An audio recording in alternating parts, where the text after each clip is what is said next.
This documentary examines a real, ongoing criminal investigation involving armed robbery and arson. No graphic violence is shown. Viewer discretion is advised. They didn't just steal millions, they erased themselves. In under 5 minutes, a cash-in-transit van was hit, an escape vehicle was set on fire, and the suspects vanished into thin air. No arrests, no names, no faces, just smoke, and one of Ireland's most baffling robberies. This is the story of a crime so perfectly executed, it left authorities with more questions than answers. How did a professional crew move through a major city, steal a fortune, and disappear without a trace? The clues weren't left at the scene. They were destroyed with it. December 2025. It was a normal day in Dublin. The city hummed with its usual rhythm: busy streets, routine cash movements, the predictable flow of commerce. Cash-in-transit vans, the armored arteries of the city's financial system, followed schedules refined over years for efficiency, not for danger. Their routes were data-driven, their stops timed to the minute. But on this day, someone was watching. Someone was tracking their movements, timing their stops, and learning their patterns.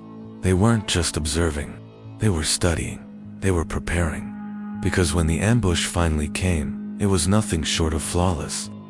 The city's routine was about to be shattered by an act of incredible precision, an operation that seemed to know every turn, every delay, and every vulnerability before it even happened.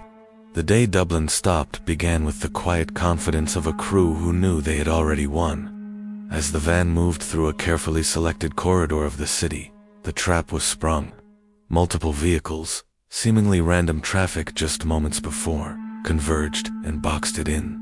This wasn't the chaotic panic of a street crime, this was choreography. Witnesses later reported fast, synchronized movement, clear coordination, and absolutely no hesitation. The suspects descended on the van with practiced efficiency. Within moments, they had breached the vehicle and accessed the cargo area. There was no prolonged standoff, no reckless exchange of gunfire, just silent, surgical precision. Whatever they came for, it was taken fast. And then, just as quickly as they appeared, they initiated their exit plan. The entire operation, from ambush to escape, took less time than a traffic light cycle.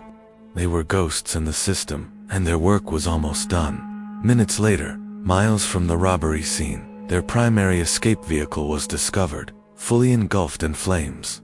This wasn't a desperate attempt to cover their tracks. This was a calculated part of the strategy. Fire is the ultimate weapon against forensics. It destroys everything: DNA, fingerprints, stray fibers, and any hidden digital trackers. It vaporizes the forensic timeline, making it nearly impossible for investigators to piece together who was in the vehicle and when. By the time firefighters arrived on the scene, any potential evidence was already turning to ash. Police believe the suspects seamlessly transferred into a second, clean vehicle, one that was never caught on any public cameras. The fire wasn't an accident or an afterthought. It was the final, brilliant move in their disappearing act.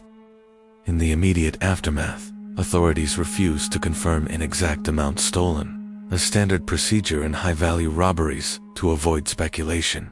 But sources close to the investigation suggest the haul may have reached well into multi-million territory. It wasn't just cash.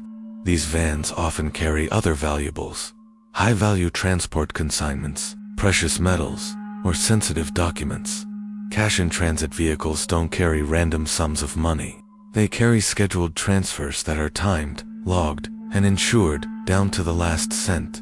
The contents of each van on any given day are known by a very small number of people, which raises a dangerously pointed question. Did the robbers know exactly what was inside that van, and exactly how much it was worth?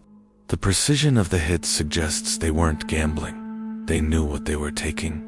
With the physical evidence gone and no suspects in sight, investigators quietly began asking an uncomfortable but necessary question. Was this an inside job?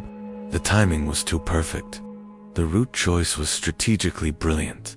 selecting a path that maximized speed while minimizing potential police response time. The ambush location itself seemed chosen to exploit a blind spot in the city's surveillance network. These vans do not advertise their schedules or their contents. That information is secured, compartmentalized, and protected. For a crew to know so much, someone with access had to have either participated or leaked it.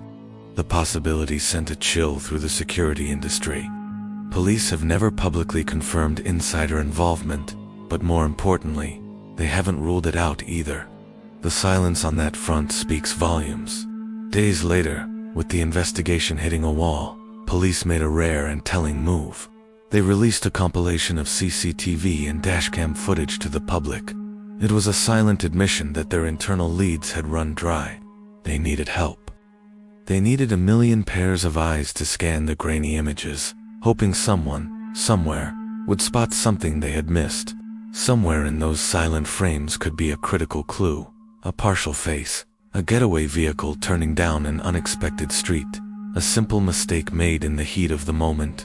Authorities firmly believe that ordinary civilians, going about their day, unknowingly recorded crucial moments before, during, or after the heist, which means the answer to one of Ireland's biggest robberies may not be in a police file.